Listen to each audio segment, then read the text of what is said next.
Hello, good morning student. I am Sunita Sharma, your economics teacher. Today we will do chapter number 16 inflation's effects and control. यानी कि inflation क्या है, इसके effects क्या है और उसको हम कंट्रोल कैसे कर सकते हैं, नियंत्रण कैसे कर सकते हैं इसको हम। तो ये बी ए सेकेंड ईयर का चैप्टर रहेगा, भी 16 नंबर चैप्टर है inflation. This is very important for exam of you. तो चैनल के साथ जुड़िएगा, जल्दी से जल्दी अपने फ्रेंड्स को जोड़िएगा और चैनल को लाइक शेयर सब्सक्राइब ज़रूर कीजिएगा भाई। हर एक वीडियो पे आप लाइक शेयर सब्सक्राइब नहीं करते हो तो प्लीज़ सब्सक्राइब कर दिया करो प्लीज़। आपका क्या जाएगा, कुछ नहीं, सिर्फ आपको पढ़ना है, देखना है, फ्री में देखो वीडियो में दे रही हूँ आपको बस सब्सक्राइब करना है। तो चैनल को प्लीज़ शेयर सब्सक्राइब कीजिएगा। तो लेट्स डू, हम करते हैं इन्फ्लेशन इफेक्ट्स एंड कंट्रोल। तो इन्फ्लेशन क्या है? इन्फ्लेशन का मीनिंग होता है भी जैसे हम किसी चीज़ कोई चीज़ निरंतर, जैसे हम वैसे तो हम लेते हैं कि जैसे हमारे प्राइस में वृद्धि हो रही है तो वो एक इन्फ्लेशन की स्थिति कहलाती है। इन्फ्लेशन अंग्रेजी में हम कह सकते हैं मतलब वैसे तो महंगाई होती नहीं, लेकिन इसको इंग्लिश में हम इन्फ्लेशन कहते हैं। इन्फ्लेशन का अर्थ है फैलाव या वृद्धि। जब फुटबॉल के एक ब्लैडर में हवा भरी जाती है तो वो इन्फ्लेट हो जाता है, यानी कि फैल जाता है। तो इस प्रकार कीमत स्तर के संबंध में इन्फ्लेशन का अर्थ है कीमतों में होने वाली निरंतर वृद्धि, यानी कि सामान्य भाषा में हम बोल सकते हैं कि कीमत में होने वाली निरंतर वृद्धि को ही हम क्या कहते हैं, इन्फ्लेशन कहते हैं। ठीक है, तो ये अलग अलग इकोनॉमिक्स के अकॉर्डिंग अलग अलग डेफिनेशंस हैं। फर्स्ट हमारी आती है प्रोफेसर पीटरसन के अनुसार। ये कह रहे हैं कि विस्तृत अर्थों में मुद्रास्फीति से अभिप्राय सामान्य कीमत स्तर में होने वाली स्थायी और निरंतर वृद्धि से है। ध्यान रखना, इसने बोला स्थायी और निरंतर वृद्धि से है। Toward inflation in the broadest possible sense refers to any increase in the general price level with which is sustained and non seasonal in character. ठीक है, अकॉर्डिंग टू सैमुएल्सन मुद्रास्फीति से हमारे अभिप्राय उस समय से है जिसमें कीमतें बढ़ रही होती हैं। By inflation we mean at a time of general rising price, जब प्राइस जो है राइज हो रहे हैं, राइज मतलब बढ़ रहे हैं। अकॉर्डिंग शपीरो के अकॉर्डिंग देखिए मुद्रास्फीति सामान्य कीमत स्तर में होने वाली निरंतर वृद्धि और अत्यधिक निरंतर और अत्यधिक वृद्धि है। ठीक है, inflation is simply a prestigious and appreciable rise in general price level according to Shapiro. ठीक है, अभी अलग अलग काफ़ी इसमें जो डेफिनेशन दी हुई है आप कुछ पढ़ लेना बुक से। तो मीनिंग इसका यही है भी जैसे जैसे हमारी प्राइस में इंक्रीमेंट होती है, ठीक है, उसको हम इन्फ्लेशन कहते हैं। ये अलग अलग टाइप की भी होती है, आप इसमें देखिएगा, आप 2-3 डेफिनेशन याद कर लेगा, कोई इससे ज़्यादा याद करने की ज़रूरत नहीं है। उसके बाद ये कह रहा है कि मुद्रास्फीति संबंधित केज का दृष्टिकोण क्या रहा है, केज का क्या व्यूज़ रहा है। तो फर्स्ट पॉइंट आता है हमारा सेमी इन्फ्लेशन।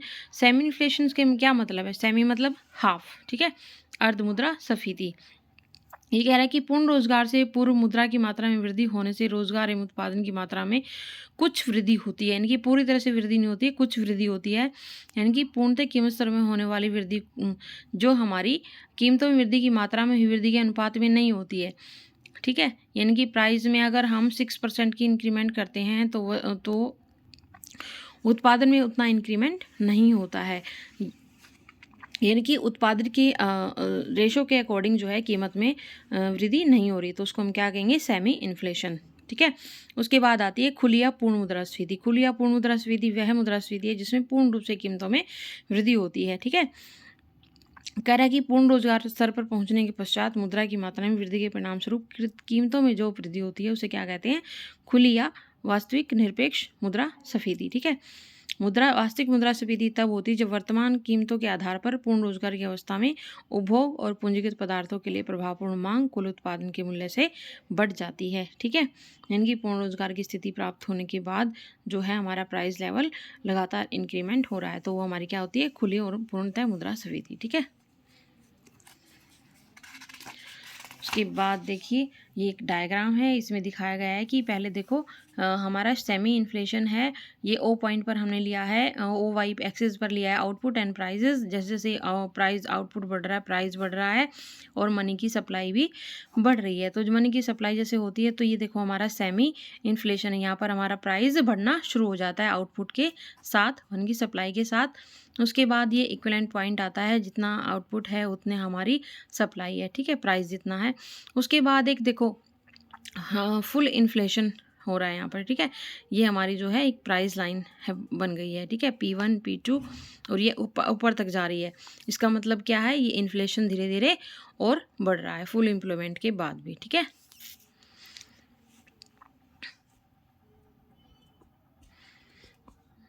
उसके बाद देखिए टाइप्स ऑफ इन्फ्लेशन। इन्फ्लेशन क्या क्या टाइप है? सरकार के नियंत्रण की मुद्रा के आधार पर on the basis of degree of government control. तो हमारी पहली है खुली मुद्रास्फीति। खुली मुद्रास्फीति वह होती है जिसमें कीमतों को बिना सरकारी नियंत्रण या किसी प्रकार की तकनीकों के बढ़ने दिया जाता है, यानी कि उन पर गवर्नमेंट का कोई नियंत्रण नहीं होता है। वो प्राइस इन्फ्लेशन, प्राइस अपनी मर्जी से बढ़ रहा है, मतलब बढ़ा रहे हैं। सेकंड पॉइंट हमारा दबी हुई मुद्रास्फीति। दबी हुई मुद्रास्फीति का मतलब है जिसे वर्तमान समय में कीमत में होने वाली वृद्धि को किसी न किसी तरीके से दबा लिया जाता है। भविष्य में जैसे ही सरकार नियंत्रण समाप्त हो जाता है तो प्राइस क्या है, तेजी से इन्फ्लेशन होने लगते हैं, बढ़ने लगते हैं। उसके बाद देखिए ये चैप्टर वही बहुत इंपॉर्टेंट है क्योंकि इसमें इससे क्वेश्चन है ना, कोई भी जैसे ये इन्फ्लेशन के टाइप दे रखे हैं ना, कोई भी पूछ लेते हैं, ठीक है। उसके बाद राजनीतिक स्थिति के आधार पर वर्गीकरण हम कर सकते हैं, classification on the basis of political conditions. उसमें हम युद्धकालीन मुद्रास्फीति होती है, जैसे युद्ध की स्थिति होती है तो उसमें क्या होती है, कीमतें बढ़ जाती है, तो उसमें हम कोई भी जो है वो क्या कहलाती है, वॉर टाइम इन्फ्लेशन। उसके बाद युद्धोत्तर पोस्ट वार इन्फ्लेशन।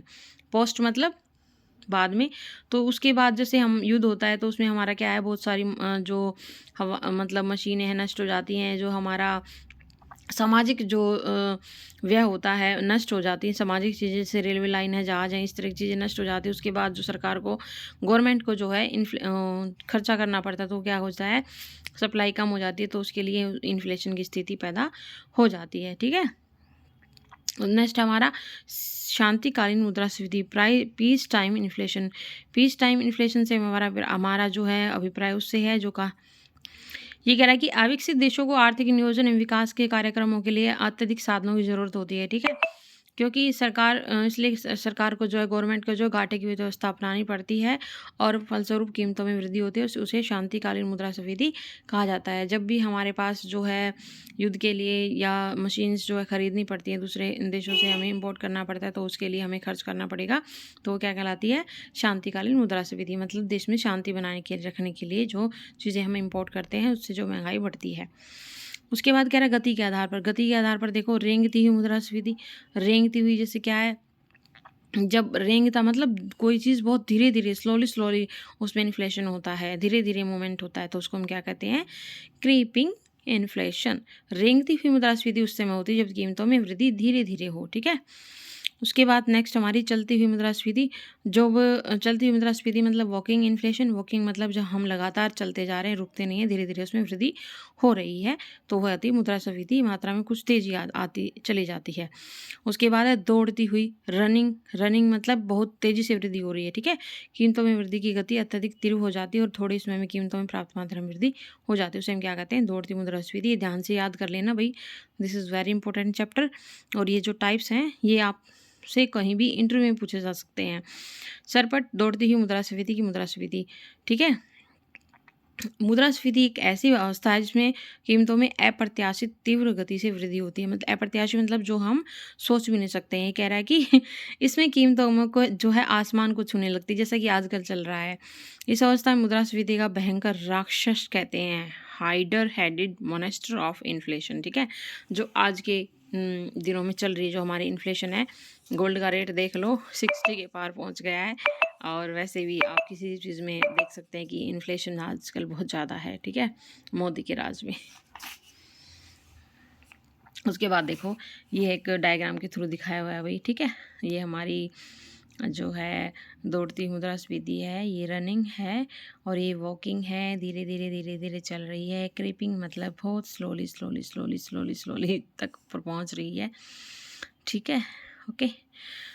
उसके बाद कहता है ये क्षेत्र के आधार पर। क्षेत्र के आधार पर कोई फिर चलो नाम जान लेते हैं। क्षेत्रीय विकिरण मुद्रास्फीति किसी छोटे से भाग पर जब जो है, जैसे दो प्रकार की वस्तु हम ले सकते हैं, दाल, पेट्रोल इत्यादि पर विकिरण मुद्रास्फीति कहा जा सकता है। मतलब छोटे से पार्ट पर ही इफेक्ट पड़ता है। उसके बाद व्यापक। इस मुद्रास्फीति का प्रभाव जब केवल एक क्षेत्र में वस्तुओं पर न रहकर सारे देश में वस्तुओं पर दिखाई देता है। व्यापक मतलब कॉम्प्रिहेंसिव इन्फ्लेशन, एक बड़े भाग पर असर दिखाई देता है। प्रक्रिया के आधार पर वर्गीकरण, कीमतों में होने वाली वृद्धि प्रक्रिया के आधार समिति को भी बांटा जा सकता है, डिवाइड किया जा सकता है। जैसे मजदूरी प्रेरित मुद्रास्फीति, मजदूरी यानी कि श्रमिकों का जो संगठन होता है उनके शक्तिशाली होने के कारण जो श्रमिक जो है अधिक मजदूरी की मांग करते हैं। इसके फलस्वरूप क्या होता है, कीमतें बढ़ती चली जाती है हमारी, क्योंकि लेबर बढ़ाएंगे तो गवर्नमेंट देगी कहाँ से, देगी तो आम जनता से ही ना। तो उससे क्या है कि लेबरों की मांग पूरा करने के लिए कीमतों में कई बार बढ़ाना इन्फ्लेशन होता है। लाभ प्रेरित, विकसित देशों में जैसे अमेरिका में बड़ी बड़ी कंपनियां हैं और वस्तुओं की कीमत निर्धारित करते हैं, इसमें उनकी क्या होता है कि उनकी लागत के ऊपर एक निश्चित प्रॉफिट जो है रख दिया जाता है, भाई इतना प्रॉफिट तो हमें लेना है। तो इस क्रिया को मार्कअप कहा जाता है। ये कंपनियां मार्कअप को काफ़ी ऊंचा रखती हैं, इसलिए वस्तुओं की कीमतें बढ़ती हैं और मुद्रास्फीति उत्पन्न होती है।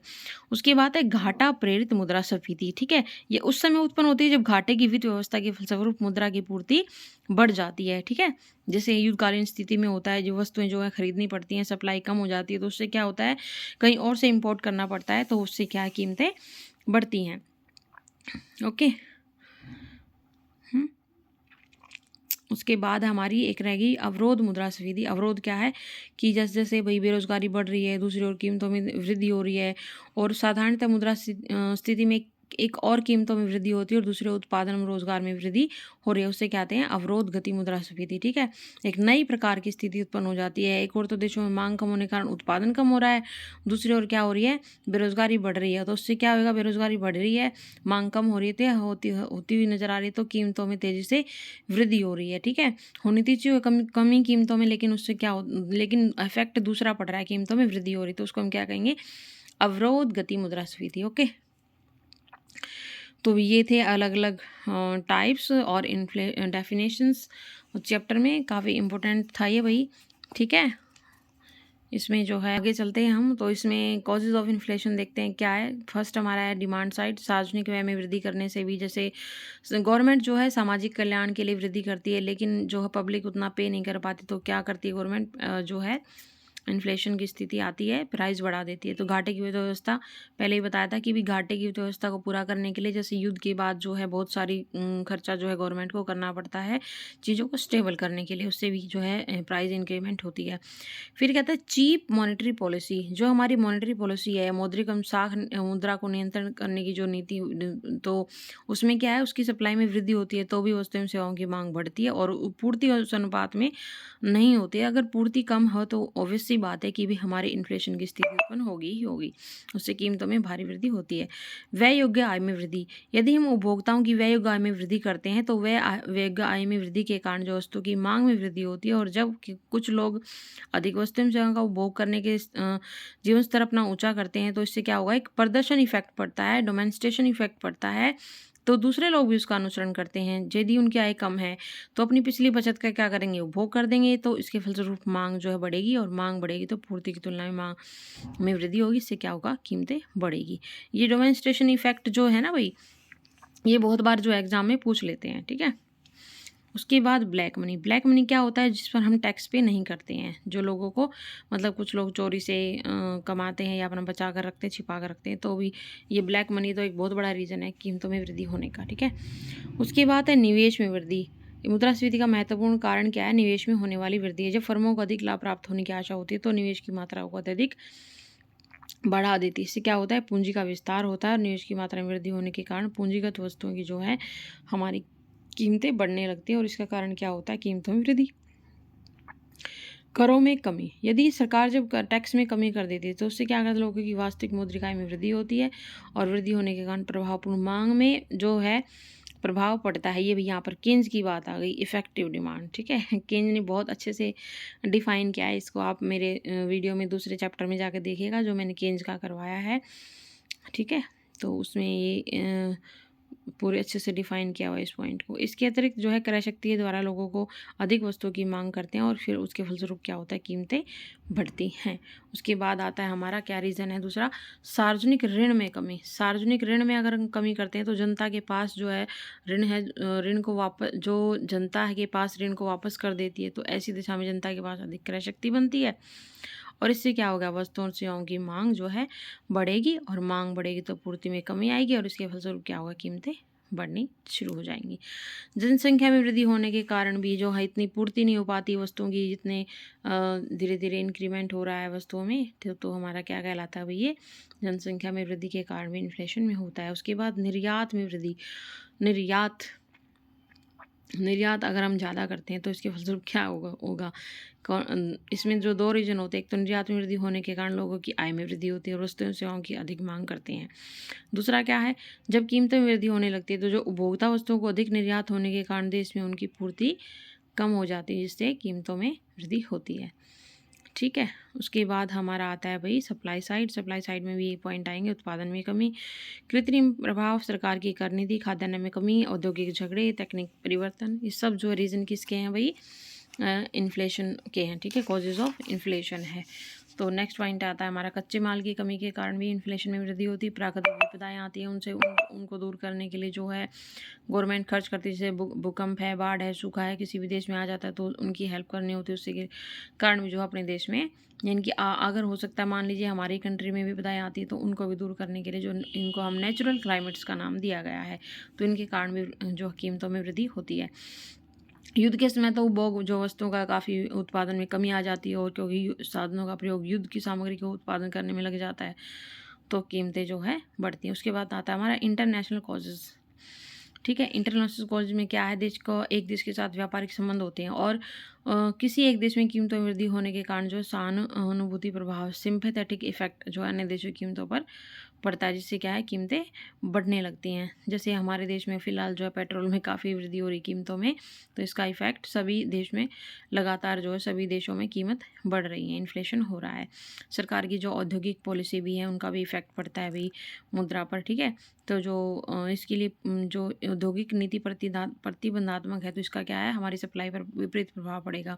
सरकार जो नई औद्योगिक स्थापना पर कड़ा नियंत्रण हो या नई उद्योगों की स्थापना को हतोत्साहित किया जाए तो इसके कारण उत्पादन की मांग के अनुसार वृद्धि नहीं हो पाई और वस्तुओं की कीमतों में वृद्धि बढ़ जाएगी। उसके बाद कह रहा है कि बॉटल नेक्स इन प्रोडक्शन, उत्पादन में गतिरोध। जब किसी देश में बिजली, कोयले आदि की पूर्ति कमी हो जाती है तो यातायात के साधनों की उपलब्धता में भी कमी आती है, तो उत्पादन में क्या है, गतिरोध उत्पन्न हो जाता है। इसके फलस्वरूप की पूर्ति कम हो जाती है और पूर्ति कम होती है तो कीमतें बढ़ जाती हैं। जब देश में संसाधन ही नहीं आएंगे तो कीमतें तो अपने आप ही बढ़ेंगी, क्योंकि सप्लाई कम हो जाती है। ये था भाई कॉजेज़ ऑफ इन्फ्लेशन। उसके बाद आता है हमारा इफ़ेक्ट ऑफ इन्फ्लेशन। इफ़ेक्ट क्या क्या पड़ते हैं, उसके बाद ऋण और ऋणदाताओं पर प्रभाव पड़ता है। ठीक है, उसके बाद निवेशकर्ताओं पर प्रभाव पड़ता है और निश्चित आय के वर्ग पर प्रभाव पड़ता है। उत्पादन उद्यमियों पर प्रभाव पड़ता है, कृषकों पर, मध्यम वर्ग पर प्रभाव पड़ता है, बचत पर, रोजगार पर प्रभाव पड़ता है, भुगतान संतुलन पर प्रभाव पड़ता है और सार्वजनिक ऋणों पर प्रभाव पड़ता है। बैंकिंग और बीमा कंपनियों पर प्रभाव, करों पर प्रभाव, नियंत्रण, राशनिंग, साधनों के बंटवारे पर प्रभाव, नैतिक प्रभाव पड़ते हैं, सामाजिक राजनीतिक प्रभाव पड़ते हैं, मुद्रा में विश्वास और ब्याज की ऊंची दर हो जाती है। ठीक है, ये एक पॉइंट मतलब थोड़ी ईजी है, इतने डिफाइन करने की ज़रूरत नहीं है, इसलिए मैं आपको थोड़ा जल्दी जल्दी बता रही हूँ। काफ़ी लंबा चैप्टर है, बाकी मैंने इसका मीनिंग इफेक्ट आपको अच्छे से बता दिया ताकि उसका आपको कोई प्रॉब्लम नहीं होगी। मुद्रास्फीति और आर्थिक विकास कैसे होता है, उत्पादन वृद्धि के उससे आर्थिक विकास होता है, का पुनः वितरण होता है, पूंजी निर्माण का साधन होता है। मेन तो इसके कॉजेज और इफेक्ट कर लेना।